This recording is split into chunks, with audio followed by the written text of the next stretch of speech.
नमस्कार दोस्तों, मैं हूं आपका दोस्त के बी। तो आज की इस वीडियो में हम स्टैटिक जीके के अंतर्गत एक और बहुत ही महत्वपूर्ण टॉपिक को डिस्कस करेंगे।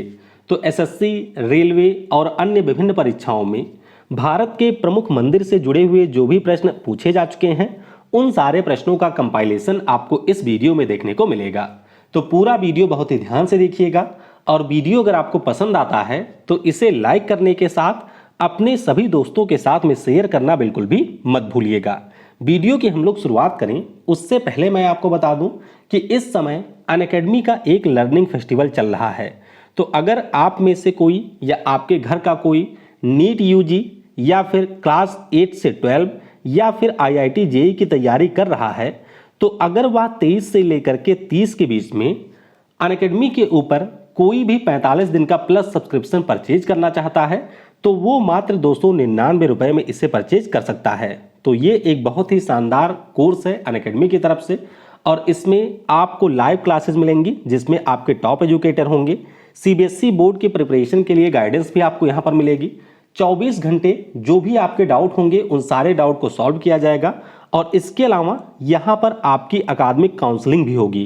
तो नीचे आपको पिन कमेंट में और डिस्क्रिप्शन में एक लिंक मिलेगी, उस लिंक के ऊपर आप लोग सिंपली क्लिक करिए और उसके बाद में नीट यूजी 8 से लेकर के 12 सीबीएसई बोर्ड या फिर आईआईटी जेईई के लिए ये जो 45 दिनों का प्लस सब्सक्रिप्शन है इसे आप वहां से परचेज कर सकते हैं। और इसमें भी अगर आप कोड यूज करेंगे KV10 तो आपको तुरंत 10% का डिस्काउंट भी मिल जाएगा। तो बिल्कुल चेक करना मत भूलिएगा, लिंक आपको नीचे डिस्क्रिप्शन में मिल जाएगी या पिन कमेंट में मिलेगी। उस पर क्लिक करके सिंपली यूज करिएगा कोड KV10 और इस प्लस कोर्स को आप लोग बहुत ही कम प्राइस में परचेज कर सकते हैं। इसके अलावा अनअकैडमी पर आपको बहुत सारे एग्जाम के कोर्स और भी मिल जाएंगे। तो अगर आप इनमें से अनअकैडमी के किसी भी कोर्स को परचेज करना चाहते हैं या उसके बारे में डिटेल में जानकारी चाहते हैं तो ये मेरा व्हाट्सअप नंबर है, इस नंबर पर आप मुझसे कांटेक्ट कर सकते हैं और अनअकैडमी के किसी भी कोर्स के ऊपर मैक्सिमम डिस्काउंट अवेल कर सकते हैं। तो चलिए अब इस वीडियो की हम शुरुआत करते हैं। पहला प्रश्न है कि निम्नलिखित राजाओं में से किसने तंजावुर में बृहदेश्वर मंदिर का निर्माण करवाया था। तो तंजावुर के बृहदेश्वर मंदिर की अगर हम बात करते हैं तो इसका निर्माण कराया था राजा चोला ने। किसने? राजा चोल के द्वारा इसका निर्माण करवाया गया था। तो ऑप्शन यहाँ पर बी हो जाएगा करेक्ट। आपको ध्यान रखना है कि ये जो मंदिर है वो हमारे भगवान शिव का मंदिर है, यूनेस्को के हेरिटेज साइट में भी ये शामिल है और ये आपको तमिलनाडु में देखने को मिलेगा। तो राजा चोला प्रथम के द्वारा 1010 AD में इसका निर्माण कराया गया था। तो बी ऑप्शन होगा यहाँ पर करेक्ट। अगला प्रश्न है कि प्रसिद्ध बृहदेश्वर का जो मंदिर है ये कहाँ पर स्थित है। तो ये दोनों प्रश्न पूछे गए थे CBT 2 में और ये मंदिर आपको तमिलनाडु में मिलेगा, अभी मैंने आपको बताया भी। तो बी ऑप्शन हो जाएगा यहाँ पर करेक्ट। अगला प्रश्न है कि बौद्ध मंदिर जिसका नाम है टेम्पल ऑफ टूथ या इसे हम लोग टूथ टेम्पल भी कहते हैं, तो ये पिछले साल CHSL में भी पूछा गया था और NTPC CBT 2 एग्जाम में भी ये प्रश्न ऑलरेडी पूछा जा चुका है। तो टेम्पल ऑफ टूथ की बात करते हैं, बौद्ध धर्म से जुड़ा हुआ ये मंदिर है और ये आपको श्रीलंका के कैंडी में मिलेगा। कहाँ पर है? श्रीलंका के कैंडी में। तो ऑप्शन बी हो जाएगा करेक्ट। अगला प्रश्न है कि कांचीपुरम में जो कैलाशनाथर मंदिर है इसको किसके शासनकाल के दौरान बनाया गया था। तो कैलाशनाथर जो मंदिर है ये पल्लव डायनेस्टी के शासनकाल में बना था। तो इस प्रश्न के लिए ऑप्शन सी हो जाएगा करेक्ट। तो बस आपको ध्यान रखना है कि पल्लव डायनेस्टी के हमारे एक राजा थे जिनका नाम था राज सिंह। तो राज सिंह के द्वारा तमिलनाडु में जो कांचीपुरम है वहां पर कांची कैलाशनाथर मंदिर का निर्माण करवाया गया था। तो इस प्रश्न का ऑप्शन सी हो जाएगा करेक्ट। अगला प्रश्न है कि निम्नलिखित में से किस राजा ने कोणार्क के सूर्य मंदिर का निर्माण करवाया था। तो ये ग्रुप डी में भी आ चुका है, SSC के भी कई सारे एग्जाम में आ चुका है। कोणार्क के सूर्य मंदिर की अगर हम बात करें तो हमारे पूर्वी गंगा सल्तनत के राजा थे जिनका नाम है नरसिम्हदेव प्रथम। क्या नाम है? नरसिंहदेव प्रथम इनका नाम है और इन्होंने ही इस सूर्य मंदिर का निर्माण करवाया था। तो ए ऑप्शन हो जाएगा यहाँ पर करेक्ट। इस मंदिर को हम लोग ब्लैक पैगोडा के नाम से भी जानते हैं, ये भी कई बार पूछा जाता है। और उड़ीसा में जो पुरी जिला है वहां पर आपको महानदी के डेल्टा क्षेत्र में ये मंदिर देखने को मिलेगा। अगला प्रश्न है कि सोमनाथ मंदिर भारत के डैश डैश पश्चिमी तट पर स्थित है। तो सोमनाथ मंदिर के बारे में आप सभी को पता होगा, भगवान शिव के 12 ज्योतिर्लिंग में से यह एक है और ये आपको मिलेगा गुजरात राज्य में। कहाँ पर है? गुजरात राज्य में है। तो बी ऑप्शन हो जाएगा यहाँ पर करेक्ट। तो बस आपको ध्यान रखना है कि ये जो हमारा मंदिर है उसको पहली बार किसने बनवाया था इसके बारे में कुछ ज्ञात नहीं है, लेकिन दूसरी बार ये जो मंदिर है उसको यादव किंग के द्वारा बनवाया गया था 649 CE में। उसके बाद में इसके ऊपर काफ़ी सारे हमले वगैरह होते हैं और फाइनली जो वर्तमान में सरकार है इसने इसको और ज़्यादा डेवलप किया है। तो इस प्रश्न के लिए बी ऑप्शन होगा करेक्ट। अगला प्रश्न है, ये सीजीएल में पूछा गया प्रश्न है कि निम्नलिखित में से किस राज्य में श्री भ्रामरंबा मल्लिकार्जुन मंदिर स्थित है? तो ये जो मंदिर है वो आपको आंध्र प्रदेश राज्य में मिलेगा। कहाँ पर है? आंध्र प्रदेश राज्य में ये मंदिर है। नाम इसका है भ्रामरांबा मल्लिकार्जुन मंदिर। तो इस प्रश्न के लिए बी ऑप्शन होगा करेक्ट। अगला प्रश्न है कि निम्नलिखित में से कौन सा मंदिर मौजूदा चोल मंदिरों में से एक नहीं है? तो चोल मंदिरों के बारे में आपको ध्यान रखना है कि गंगाई कोंडा चोलापुरम, बृहदेश्वर और ऐरावतेश्वर ये तीनों मंदिर आपके चोल मंदिरों में आते हैं। कंपहारेश्वर का मंदिर चोल मंदिरों का हिस्सा नहीं है। तो इस प्रश्न का ए ऑप्शन हो जाएगा करेक्ट। अगला प्रश्न है कि बोध गया में महाबोधि मंदिर परिषद में पहला मंदिर किसने बनवाया था? तो बोध गया में जो महाबोधि मंदिर परिसर है इसमें पहला मंदिर सम्राट अशोक ने बनवाया था। तो इस प्रश्न के लिए यहाँ पर ऑप्शन ए हो जाएगा करेक्ट। तो सम्राट अशोक के बारे में आप सभी को पता ही होगा, इन्होंने 3rd सेंचुरी में आपके शासन किया था और उसी दौरान इस मंदिर का निर्माण कहाँ पर हुआ था? बिहार के बोधगया में। और इस मंदिर के बारे में आपको ये भी ध्यान रखना है कि 2002 में यूनेस्को ने इसे अपने हेरिटेज साइट में शामिल किया है। अगला प्रश्न है कि मेगुड़ी मंदिर किस वर्तमान राज्य में स्थित है? मेगुड़ी मंदिर सीजीएल में पूछा गया प्रश्न है और ये मंदिर आपको मिलेगा कर्नाटक में। कहाँ पर है? मेगुड़ी मंदिर आपको कर्नाटक में देखने को मिलेगा और ये हमारे जैन धर्म से जुड़ा हुआ मंदिर है। तो बस थोड़ा सा ध्यान रखिएगा कि मेगुड़ी या मेगुती मंदिर जो है वो आपके कर्नाटक राज्य में स्थित है। अगला प्रश्न है कि EME मंदिर, जिसे दक्षिणामूर्ति मंदिर भी कहा जाता है, भारत के किस शहर में स्थित है? तो ये जो मंदिर है वो आपको मिलेगा गुजरात के वडोदरा में। कहाँ पर है? गुजरात के वडोदरा में ये मंदिर है। तो इस प्रश्न के लिए ऑप्शन डी हो जाएगा करेक्ट। तो भगवान शिव का यह एक मंदिर है जो कि आपको गुजरात के वडोदरा में देखने को मिलेगा। अगला प्रश्न है कि कंदरिया महादेव का मंदिर किसने बनवाया था? तो कंदरिया महादेव का जो मंदिर है ये आपको मध्य प्रदेश राज्य में देखने को मिलेगा और इसका निर्माण करवाया था विद्याधर ने। किसने? विद्याधर ने इसका निर्माण करवाया था। तो डी ऑप्शन हो जाएगा यहाँ पर करेक्ट। तो कंदरिया महादेव मंदिर के नाम से ही आप समझ सकते हैं कि ये हमारे भगवान शिव का मंदिर है जो आपके खजुराहो समूह के स्मारक हैं जिनको वर्ल्ड हेरिटेज का दर्जा मिला हुआ है, उसी के अंतर्गत ये हमारा मंदिर शामिल है। और चंदेला डायनेस्टी के राजा थे विद्याधर, जिनके द्वारा ये मंदिर बनवाया गया था। अगला प्रश्न है कि उड़ीसा के लिंगराज मंदिर का निर्माण डैश डैश में किया गया था, यानी कि इसके वास्तुकला की बात की गई है और ये हमारा नागर शैली में बना है। किस में बना है? नागर शैली में ये बनाया गया है। तो डी ऑप्शन हो जाएगा यहाँ पर करेक्ट। तो बस आपको ध्यान रखना है कि लिंगराज मंदिर ये आपके उड़ीसा की राजधानी भुवनेश्वर में है। क्रिएटर यानी कि जो इसके निर्माण करता हैं उनका नाम जजाति केसरी या फिर ययाति केसरी है। कलिंगा आर्किटेक्चर में ये बना हुआ है और ये हमारे भगवान शिव का मंदिर है।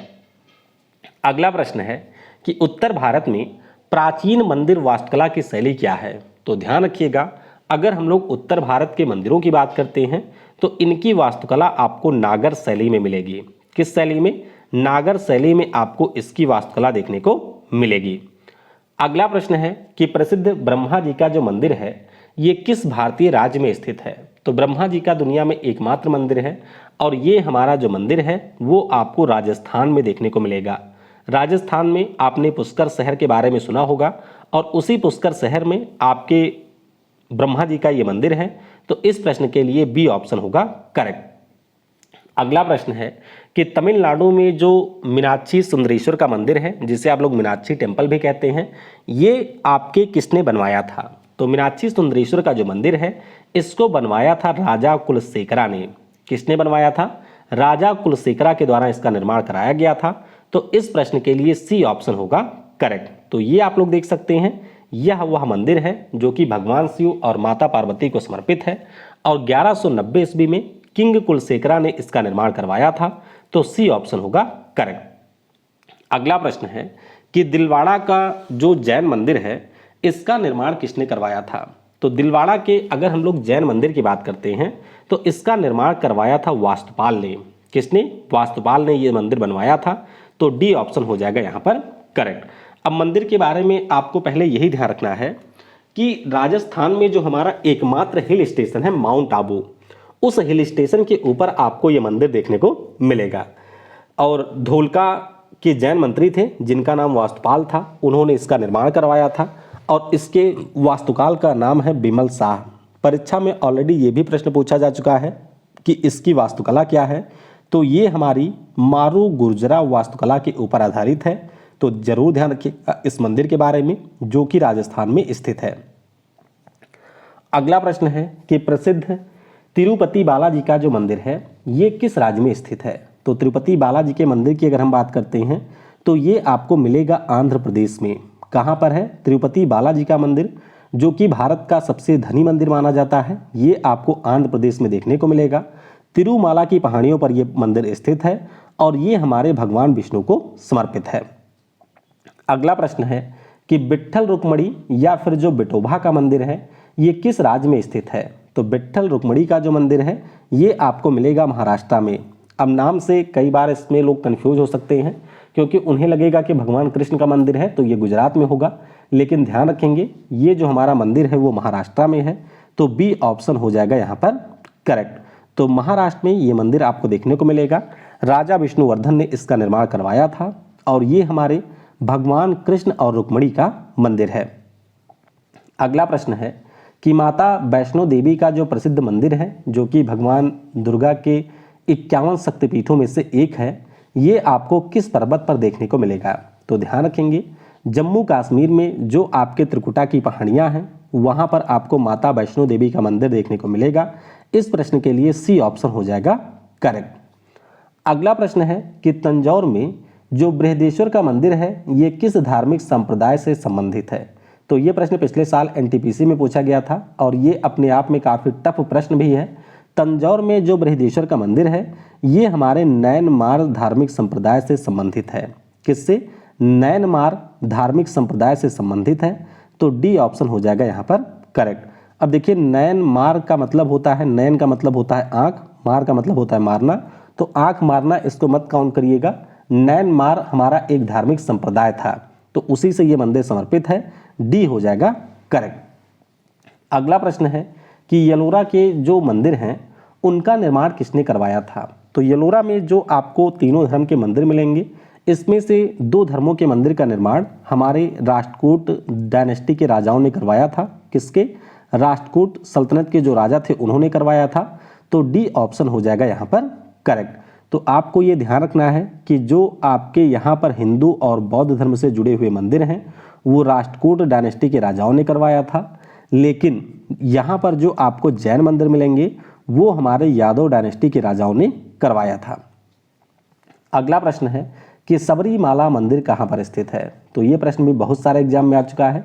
सबरीमाला मंदिर जो कि लॉर्ड अयप्पन को डेडिकेटेड है ये आपको केरल में मिलेगा। कहाँ पर है? केरल में ये मंदिर स्थित है। तो डी ऑप्शन हो जाएगा यहाँ पर करेक्ट। अगला प्रश्न है कि सबसे दक्षिण में ज्योतिर्लिंग मंदिर भारत के किस राज्य में स्थित है। तो सबसे दक्षिण में जो राज्य है वो आपका तमिलनाडु होगा और तमिलनाडु में ही हमारा ज्योतिर्लिंग मंदिर स्थित है। ऑप्शन यहाँ पर बी हो जाएगा करेक्ट। तो ये आप लोग देख सकते हैं तमिलनाडु में जो आपका रामनाथ स्वामी मंदिर है ये 12 ज्योतिर्लिंग में से एक है और ये आपको सबसे ज़्यादा दक्षिण में देखने को मिलेगा। अगला प्रश्न है कि निम्नलिखित में से किस राज्य में सूर्य मंदिर स्थित है। तो सूर्य मंदिर वैसे भी मैंने आपको ऊपर बता ही दिया था। सूर्य मंदिर आपको उड़ीसा में देखने को मिलेगा जिसे हम लोग कोणार्क सन टेम्पल भी कहते हैं। तो बी ऑप्शन हो जाएगा करेक्ट। मंदिर के बारे में आपको ये भी ध्यान रखना है कि इस मंदिर का जो चित्र है वो आपको 10 रुपए के नोट पर देखने को मिलेगा। अगला प्रश्न है कि श्रृंगारिक मूर्तियों वाली वास्तुकला की नागर शैली के लिए कौन से मंदिर सुप्रसिद्ध हैं। तो कई सारे इरोटिक मूर्तियां भी आपको यहाँ पर मिलेंगी और इसके लिए हमारे खजुराहो के मंदिर फेमस हैं। कौन से? मध्य प्रदेश में जो खजुराहो के मंदिर हैं वो इसी के लिए फेमस हैं। तो ए ऑप्शन हो जाएगा यहाँ पर करेक्ट। अगला प्रश्न है कि महाकालेश्वर का मंदिर किस शहर में स्थित है? तो महाकालेश्वर ये भी भगवान शिव के 12 ज्योतिर्लिंगों में से एक है और ये मंदिर आपको मिलेगा इंदौर में। कहाँ पर है? इंदौर में ये मंदिर स्थित है। तो ए ऑप्शन हो जाएगा, इंदौर नहीं जी, उज्जैन में है, सॉरी उज्जैन होगा। हाँ, उज्जैन में ये है। उज्जैन में आपकी क्षिप्रा नदी बहती है तो उसी के किनारे कुंभ का मेला भी लगता है और वहीं पर आपको ये मंदिर देखने को मिलेगा जो कि भगवान महाकालेश्वर का मंदिर है। तो इस प्रश्न के लिए सी ऑप्शन होगा करेक्ट। अगला प्रश्न है काशी विश्वनाथ का जो प्रसिद्ध मंदिर है इसका निर्माण किसने करवाया था? तो काशी विश्वनाथ का जो मंदिर है, पहले आपको ये ध्यान रखना है कि ये उत्तर प्रदेश के वाराणसी में है। कहाँ पर है? काशी विश्वनाथ का मंदिर जो है वो आपको बनारस में देखने को मिलेगा और इसका जो निर्माण है वो देवी अहिल्याबाई ने करवाया था। किसने करवाया था? देवी अहिल्याबाई ने इस मंदिर का निर्माण करवाया था। तो इस प्रश्न के लिए ऑप्शन बी हो जाएगा करेक्ट। अगला प्रश्न है कि मंदिर की वास्तुकला के संदर्भ में मंदिर का सबसे महत्वपूर्ण हिस्सा क्या होता है? जाहिर सी बात है, जहाँ पर आपके भगवान की मूर्ति होगी वही मंदिर का सबसे महत्वपूर्ण हिस्सा होता है और इसे कहा जाता है गर्भगृह। क्या कहा जाता है? गर्भगृह या फिर सैंक्टम इसे कहा जाता है। तो इस प्रश्न के लिए सी ऑप्शन हो जाएगा करेक्ट। अगला प्रश्न है कि पाकिस्तान में किस हिंदू मंदिर को हाल ही में पाकिस्तान के द्वारा राष्ट्रीय धरोहर घोषित किया गया था? तो ये जो मंदिर है इसका नाम है पंचतीर्थ का मंदिर। कौन सा है? पंचतीर्थ का ये मंदिर है। तो इस प्रश्न के लिए ऑप्शन ए हो जाएगा करेक्ट। तो पाकिस्तान में जो खैबर पख्तूनख्वा वाला रीजन है वहाँ पर ये मंदिर देखने को मिलेगा, पेशावर में, और इसे एक हेरिटेज साइट के रूप में घोषित किया गया है। अगला प्रश्न है कि प्रसिद्ध स्वामीनारायण अक्षरधाम का मंदिर कहाँ पर स्थित है? तो स्वामीनारायण अक्षरधाम के मंदिर की बात करें, ये आपको मिलेगा दिल्ली में। कहाँ पर है? दिल्ली में ये मंदिर स्थित है। तो ए ऑप्शन हो जाएगा करेक्ट। ये देख सकते हैं भगवान स्वामीनारायण को ये मंदिर समर्पित है। प्रमुख स्वामी जी महाराज के द्वारा इसका निर्माण कराया गया था। अगला प्रश्न है कि तंजावुर में कौन सा मंदिर चोल वास्तुकला का उदाहरण है जिसका निर्माण सम्राट राजा राजा ने करवाया था? तो ये मंदिर अभी मैं आपको ऊपर भी बता चुका हूँ, इसका नाम है बृहदेश्वर का मंदिर। तो 1010 ईडी में राजा राजा चोला प्रथम के द्वारा इसका निर्माण करवाया गया था और ये आपके यूनेस्को के हेरिटेज में भी शामिल है। अगला प्रश्न है कि हम्पी का जो विरूपाक्ष मंदिर है ये हमारे कौन से भगवान को समर्पित है? तो विरूपाक्ष के मंदिर की बात करें, ये भगवान शिव को समर्पित है। तो इस प्रश्न के लिए सी ऑप्शन हो जाएगा करेक्ट। तो कर्नाटक के हम्पी में आपको ये देखने को मिलेगा। नाम इसका है विरूपाक्ष मंदिर और ये भगवान शिव को समर्पित है। अगला प्रश्न है कि कामाख्या देवी का जो मंदिर है ये किस राज्य में स्थित है? तो कामाख्या देवी का मंदिर ये भगवान देवी दुर्गा के जो हमारे 51 शक्तिपीठ हैं उसमें से सबसे पुराना माना जाता है और ये आपको मिलेगा असम के गुवाहाटी में। कहाँ पर? असम के गुवाहाटी में। और यहीं पर अम्बुबाची का मेला भी लगता है, उस समय भी मैंने आपको बताया ही था। तो इस प्रश्न के लिए बी ऑप्शन हो जाएगा करेक्ट। तो बस आपको ध्यान रखना है कि जो कामाख्या देवी का मंदिर है ये असम के गुवाहाटी में स्थित है। अगला प्रश्न है कि किस सिख गुरु के निमंत्रण पर सूफी संत हजरत मियाँ मीर ने अमृतसर में स्वर्ण मंदिर की आधारशिला रखी थी? तो ये जो स्वर्ण मंदिर है इसकी आधारशिला रखवाई गई थी गुरु अर्जुन देव जी के द्वारा। किसके द्वारा? जो हमारे सिख धर्म के गुरु थे अर्जुन देव सिंह जी, उनके द्वारा इसकी आधारशिला रखवाई गई थी। तो ऑप्शन सी हो जाएगा यहाँ पर करेक्ट। आपको ये ध्यान रखना है कि जो हमारा ये गोल्डन टेम्पल है अमृतसर वाला, इसके पास में आपको एक झील मिलेगी। तो ये जो झील है इसका निर्माण हमारे चौथे गुरु रामदास जी ने करवाया था और उसके बाद में ये जो मंदिर है इसका निर्माण हमारे गुरु अर्जुन देव ने करवाया था। लेकिन आपको ये भी ध्यान रखना है कि महाराजा रणजीत सिंह के द्वारा इसके ऊपर मार्बल और कापर की परत चढ़वाई गई थी, बाद में सोने की परत भी चढ़वाई गई थी। तो ये सारी चीज़ें आपको ध्यान रखनी है। अगला प्रश्न है कि बिरजा मंदिर, राजा रानी मंदिर, ये सारे आपके कहाँ पर स्थित हैं? तो ये सारे मंदिर आपको मिलेंगे उड़ीसा में। कहाँ पर है? उड़ीसा में है। तो डी ऑप्शन हो जाएगा यहाँ पर करेक्ट। अगला प्रश्न है कि नटराज की कांस्य प्रतिमा किसके शासनकाल के दौरान में निर्मित की गई थी। तो नटराज की कांस्य प्रतिमा जो है ये आपके चोल डायनेस्टी के दौरान बनी थी। तो इस प्रश्न के लिए डी ऑप्शन हो जाएगा करेक्ट। ध्यान रखिएगा, ये जो नटराज की कांस्य प्रतिमा होती है जिसमें भगवान शिव आपको ऐसे एक रिंग के अंदर डांस करते हुए दिखाई देते हैं, ये होते हैं भगवान शिव। तो ये भी आपको ध्यान रखना है, 10वीं सेंचुरी के दौरान चोला डायनेस्टी के समय में इनका निर्माण हुआ था।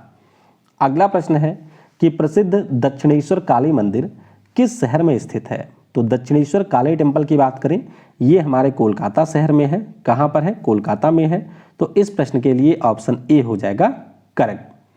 अगला प्रश्न है कि मामा भांजा का जो प्रसिद्ध मंदिर है ये कहाँ पर स्थित है। तो मामा भांजा का जो मंदिर है ये आपको मिलेगा छत्तीसगढ़ में। कहाँ पर है? छत्तीसगढ़ में ये मंदिर स्थित है। तो इस प्रश्न का डी ऑप्शन होगा करेक्ट। तो ये देख सकते हैं, ऐसा माना जाता है कि मामा भांजा नाम के दो वास्तुकार थे, मतलब रिश्ते में थे या वास्तुकार, इनका नाम ही ऐसा था। इन्हीं दोनों के द्वारा एक दिन में इस मंदिर का निर्माण कराया गया था छत्तीसगढ़ में, और ये मंदिर भगवान शिव को समर्पित है। अगला प्रश्न है कि जुलाई 2021 में किस राज्य में स्थित रामप्पा मंदिर को यूनेस्को विरासत के रूप में मान्यता दी गई है। तो रामप्पा टेम्पल के बारे में आपको ध्यान रखना है कि ये भगवान शिव का मंदिर है। इसको हम लोग रुद्रेश्वर टेम्पल के नाम से भी जानते हैं, और ये भारत का एकमात्र ऐसा मंदिर है कि जिसका नाम उसके बनाने वाले के नाम पर रखा गया है, यानी कि इसके वास्तुकार के नाम पर इस मंदिर का नाम है, और ये आपको मिलेगा तेलंगाना में। तो ये आप लोग देख सकते हैं, रामप्पा इसके वास्तुकार थे और उन्हीं के नाम पर इस मंदिर का नामकरण हुआ है। काकतीय राजवंश के हमारे राजा थे जिनका नाम था रेचरला रुद्र, इन्हीं के द्वारा इस मंदिर का निर्माण करवाया गया था। अगला प्रश्न है कि उड़ीसा में जो आपका लिंगराज का मंदिर है इसका निर्माण किसने करवाया था।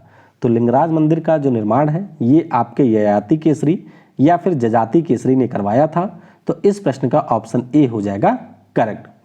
अगला प्रश्न है कि होयसालेश्वर मंदिर निम्न में से किस राज्य में स्थित है। तो होयसालेश्वर के मंदिर की बात करें, ये आपको मिलेगा कर्नाटक राज्य में।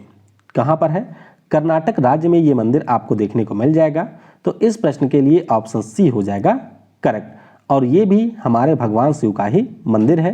नाम इसका होयसालेश्वर का मंदिर इसलिए रखा गया है क्योंकि होयसला डायनेस्टी के जो हमारे राजा विष्णुवर्धन थे उन्हीं के द्वारा इसका निर्माण करवाया गया है। अगला प्रश्न है कि केरल स्थित सबरीमाला का जो मंदिर है ये किस भगवान को समर्पित है। तो भगवान का नाम अभी मैंने आपको ऊपर बताया ही था, लॉर्ड अयप्पन को ये समर्पित है। तो बी ऑप्शन हो जाएगा करेक्ट।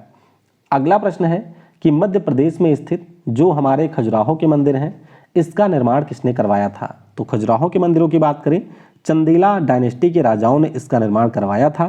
तो इस प्रश्न के लिए ऑप्शन ए हो जाएगा करेक्ट। अगला प्रश्न है कि भारत के किस पड़ोसी देश में प्रसिद्ध कटास राज मंदिर परिसर है जिसमें कई धर्मों के मंदिर हैं। तो ये भी एसएससी में ही पूछा गया प्रश्न है। और कटास राज मंदिर परिसर की बात करें तो ये पाकिस्तान में है। इस प्रश्न के लिए ऑप्शन बी हो जाएगा यहाँ पर करेक्ट। अगला प्रश्न है कि येलोरा की गुफाओं में कितने मठ और मंदिर हैं। अभी मैंने आपको बताया था ऊपर कि यहाँ पर आपको हिंदू, बौद्ध और जैन इन तीनों धर्मों के मंदिर देखने को मिलेंगे, और ऐसे टोटल इनकी संख्या है 34। तो ये पिछले साल CHSL में पूछा गया प्रश्न है। ध्यान रखिएगा, टोटल 34 यहाँ पर मठ और मंदिर हैं। सी ऑप्शन हो जाएगा करेक्ट। अगला प्रश्न है कि मोढेरा स्थित सूर्य मंदिर का जो निर्माण है ये किस राजवंश ने करवाया था। ये आपके NTPC CBT 1 में पूछा गया प्रश्न है पिछले साल का।